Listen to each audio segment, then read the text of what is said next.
Hey everybody, HomeSliceHenry here, and today I'm taking it to the Ultra League, where a trainer is dismantling opponents with a very unexpected spicy Pokemon, Heliolisk. These battles were submitted to the channel by a member of the community, King IV, so many thanks for the battle submission. Now, what makes Heliolisk stand out from the other electric types is the normal subtyping, which is pretty valuable when Pokemon like Shadow Dusknoir are as strong as they are. So he ends up pairing it up with a Florges Safe Switch and a Virizion Closer, and has some pretty nice results with the team. So without further ado, let's hop into the matches. And in game number 1, oh my goodness, what a lead, Heliolisk into Impoleon. There's a Safe Switch from the opponent, they send in Florges, and this very well could be Impoleon Double Fairy. That's a pretty common team archetype. If it's Double Fairy, then Florges and Heliolisk will have a lot of play, but the Virizion could be in trouble in the back. Opponent did desync the switch timer by throwing the Chilling Water at the Heliolisk. They debuffed the Florges as well, but even at -1, this Moonblast is going to do serious damage. Moonblast lands Florges deep into the red HP, switch timer's up, and in comes Impoleon. Florges is throwing this debuffing Chilling Water just to try and stall out the switch clock. Do you end up going Virizion here? He's going to bank the energy and send out the Virizion, making the read that it could be Double Fairy. Drill Peck at -1 will not knock out. The opponent actually had very poor reaction time. The Virizion was on the field for 4 turns, and they still accidentally ended up clicking the Hydro Cannon. The good news is a Drill Peck would not have knocked out anyway. Honestly, at this range, Drill Peck might still not knock out. In the back, that's not a Fairy type, but it is a Flyer. It's going to be Galarian Moltres. Galarian Moltres will be chipped down with this Sacred Sword. Switch timer's up, and in comes Florges. Florges gonna look to chip away again. Chilling Water, another no shield, but this Galarian Moltres has lost a lot of its health bar. Florges will get knocked out, but there's still a Parabolic Charge loaded up on the Heliolisk. So Heliolisk going to be waiting down the switch timer and then looking to start ramping up its defense. Opponent is going to switch into the Florges. Florges saved a bunch of energy, so they will have to shield if they want access to their moves. And they will do just that. Florges, they have so much loaded energy. The shield, it's going to be the Chilling Water. Does this set up the farm down? No! Florges 1 HP, able to hang on, and they're going to make a second Chilling Water. Heliolisk exits at -2 attack, but with quite a lot of energy. Heliolisk, immediate Breaking Swipe, looking to try and debuff the attack of the Galarian Moltres. Moltres puts up the shield. It's going to be a race to the charge attack. Moltres switches out. They didn't know the counts on Heliolisk. They try and go for a catch. 1 Volt Switch too early, and that's going to cost them, as back in comes the Moltres. Parabolic Charge takes the knockout, and that's a good game. Hopping into the next match, leading Heliolisk into, oh no, Shadow Annihilape. This is the worst case scenario lead, as Annihilape completely destroys both Heliolisk and the Virizion. This is a big problem. The Florges Safe Switch, it looks like this might not be the right Florges. This Florges is on Trailblaze and Moonblast. Typically, Chilling Water is going to be a must-have move, and unfortunately, that means that there's no debuffs available for this Florges. There's no way to slow the roll of the Belly Bolt. Parabolic Charge is going to land. Florges would love to save this energy. Florges able to switch out, saving all that energy, and getting a catch onto Virizion. Virizion, more than happy to be hit with the Parabolic Charge. In the back is going to be Galarian Moltres for the opponent, and this is going to be a very difficult game to win. With the energy stored on Florges, if Florges is able to get both of those moves, maybe there's a shot, but again, it's going to be very, very uphill. Galarian Moltres going to go for the Fly. Fly would do devastating double super effective damage. Virizion going to fire off the Sacred Sword, but Sacred Sword will not knock out, so that is a pretty safe no shield for the opponent. They're now able to get both shields down, and that is a really tough spot to be in when you know there's a Shadow Annihilape. Switch from the opponent, they're going to send in Belly Bolt. Belly Bolt will be answered with Heliolisk. Heliolisk does get the Volt Switch through as the opponent farms up a ton of energy. They farmed up to the Zap Cannon, and there it is. That is devastating damage. Heliolisk able to get to the back-to-back Parabolic Charges. There's so many charge attacks loaded on this team. Gonna fire off Parabolic, presumably into the Annihilape as it hits the field. The Virizion's loaded. The Florges is loaded. Parabolic Charge does get the shield, and unfortunately, Annihilape will farm down. In comes Virizion. Virizion gonna take a lot of damage from this Rage Fist. Rage Fist thankfully will not knock out, but it will remove most of Virizion's remaining HP. Virizion, Leaf Blade is gonna do very nice damage onto the Annihilape. Unfortunately, it looks like Leaf Blade will just miss the 2-shot. All this energy has been stored for this this exact moment. In comes Florges. Trailblaze will take the knockout onto the Annihilape. Annihilape puts up the shield, and unfortunately, just not enough HP to get the second Trailblaze. If there was just a little bit more health on the Florges, that game could have been a win. Great lead in the next match. Heliolisk into Impoleon, and the Impoleon is not switching out. So I really liked how the other opponent played it, where even though they were ABA, they still switched in their one counter and tried to play around it. Whereas staying in just telegraphs that you have a flyer in the back, and now it's just really obvious for King to look to switch out. And that's exactly what he's going to do. He's going to be bringing in Florges as the opponent sends in Togekiss. The fact that they were bringing a Togekiss into a boosted Heliolisk means that they might honestly be triple weak here.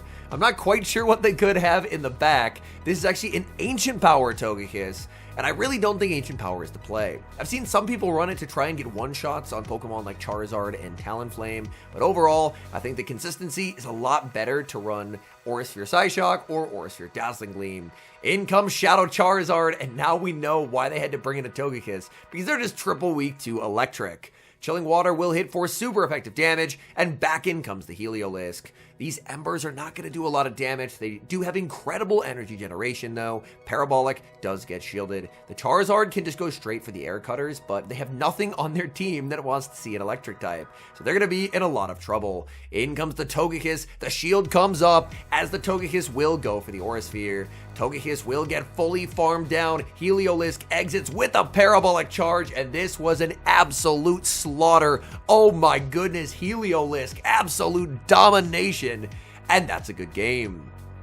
Hopping into the next match. Oh no, Heliolisk into Shadow Feraligatr. That's an amazing lead. Opponent's gonna save switch into a Volt Switch Fortress. Heliolisk gonna farm up a massive amount of energy, send in Virizion, and the opponent has had enough, and they will concede the match.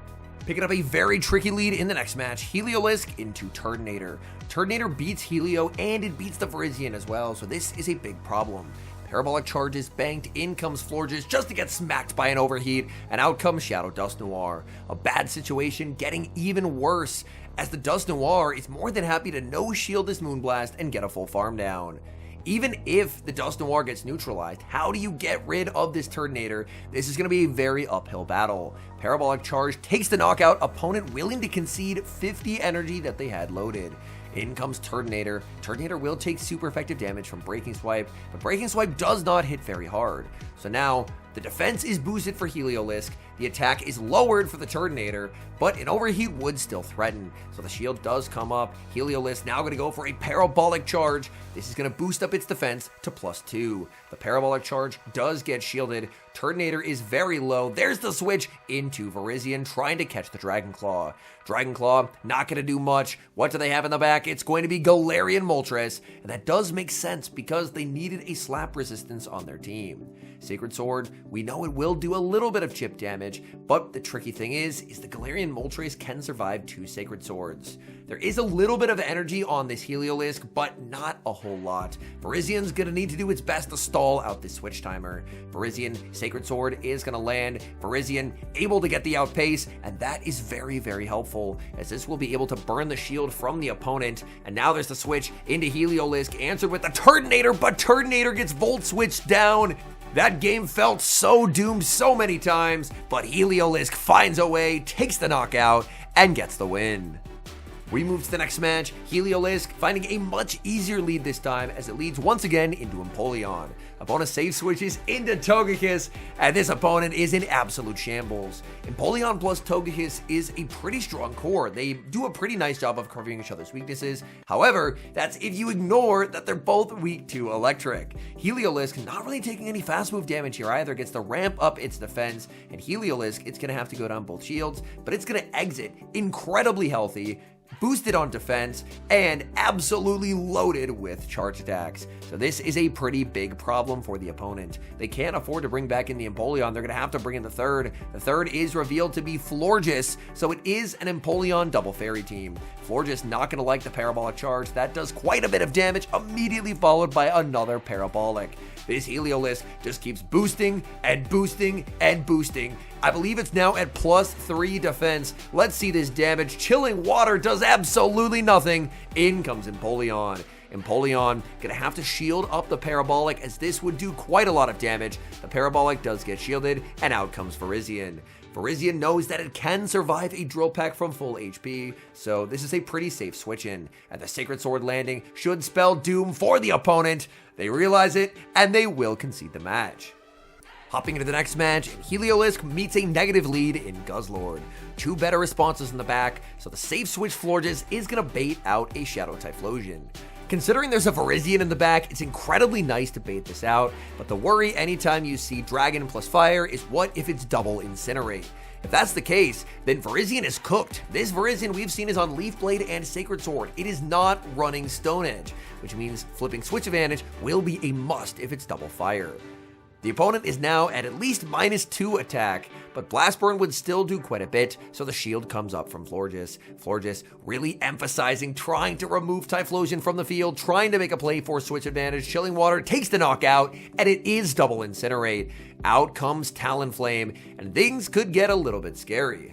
Florges loves that it's 3 Incinerates to the first move, as it will apply that Chilling Water. Florges, oh my goodness, survives another Incinerate, and that forces the opponent to retreat into the Guzzlord. Guzzlord able to catch that Chilling Water, but now in comes Virizion. Virizion just gonna go for the Sacred Sword, immediately trying to lock down damage into this Guzzlord before their switch timer is up. But Guzzlord opts out, they use the final shield. Even if they've Sludge Bomb, they're already debuffed, so it will not come close to knocking out. There is the Sludge Bomb, and that's not a problem for the Virizion. Virizion will get to connect with that Sacred Sword, and that's going to put the Guzzlord deep into the red. In comes Talonflame. Talonflame is 100 energy, and if they have Flame Charge, which they do, that's going to be a problem for Heliolisk. Opponent has to hope that a boosted Fly will take the knockout, because if they go for Flame Charge, which they do, they've messed up their residuals. Flame Charge Fly is 3-2-2. Flame Charge Fly is 3-2-3, and that is why they can't outpace.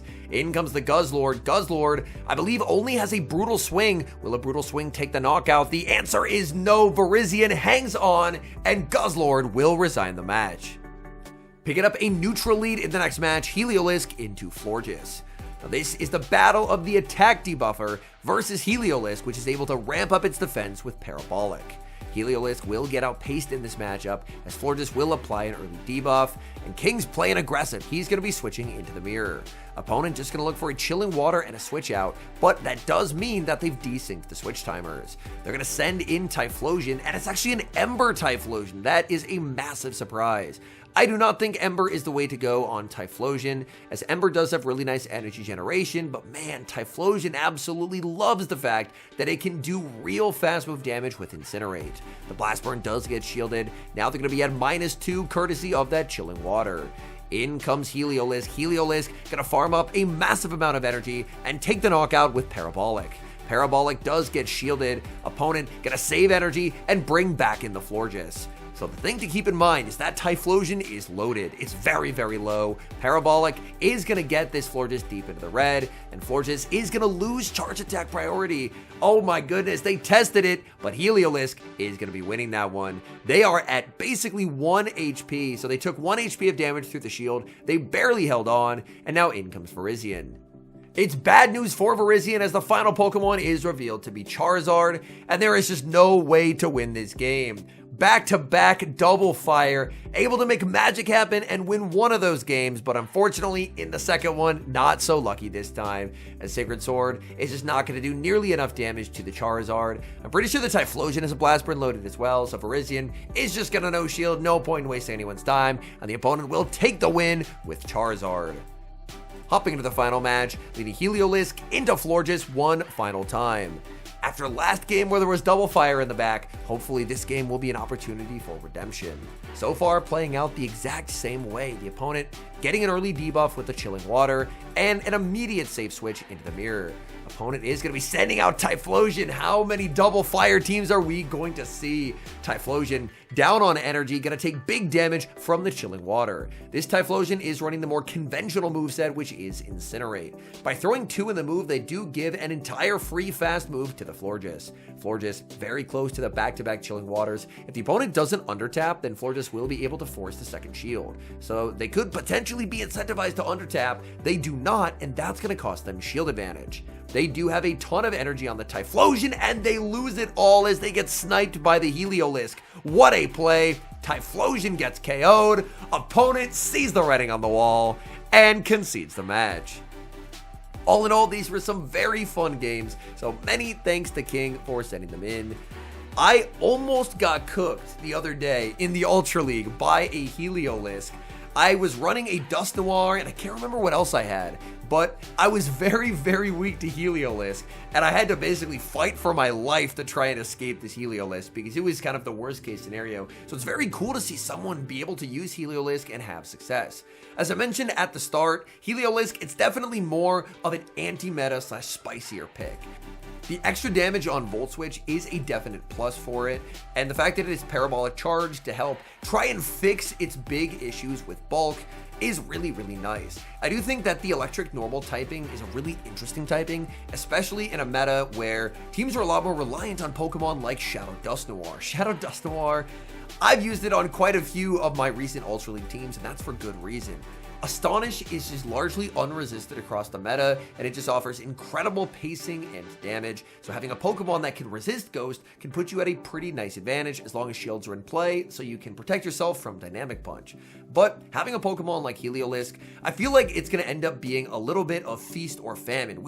We saw a few games like the Impoleon Double Flyer where Heliolisk was an absolute nightmare for the opponent. They just had nothing for it, and Heliolisk was almost able to 1v3. And there are some other games where Heliolisk just couldn't really do much of anything. But anytime you're looking at more of like the anti-meta core breaker type Pokemon, I feel like that's more of the results that you're going to get because people don't really team build with it in mind. So sometimes you'll run into teams that you can just absolutely shred, and other times you'll end up running into teams where they're just triple strong and you don't end up having a lot of play. But Heliolisk, I would say, is probably one of my more favorite Pokemon, so I'm happy to see someone have success with it. It's a very cool pick. I think at some point we're eventually going to have a Parabolic Charge nerf, which will be a little tough because it's not a massive fan of the Breaking Swipe rework because it does lose a little bit of its pacing. I would love to see Heliolisk get something in the future to maybe try and counteract the fact that I imagine at some point we're probably going to see Parabolic Charge get tuned down. Anyways, thank you guys so much for watching. If you enjoy watching content like this, please do consider leaving a like on the video and subscribe to the channel if you haven't. And a special thank you as always to our channel members here on YouTube. The support you guys provide is genuinely so appreciated. So thank you guys oh so very much. And until next time, I've been HomeSliceHenry.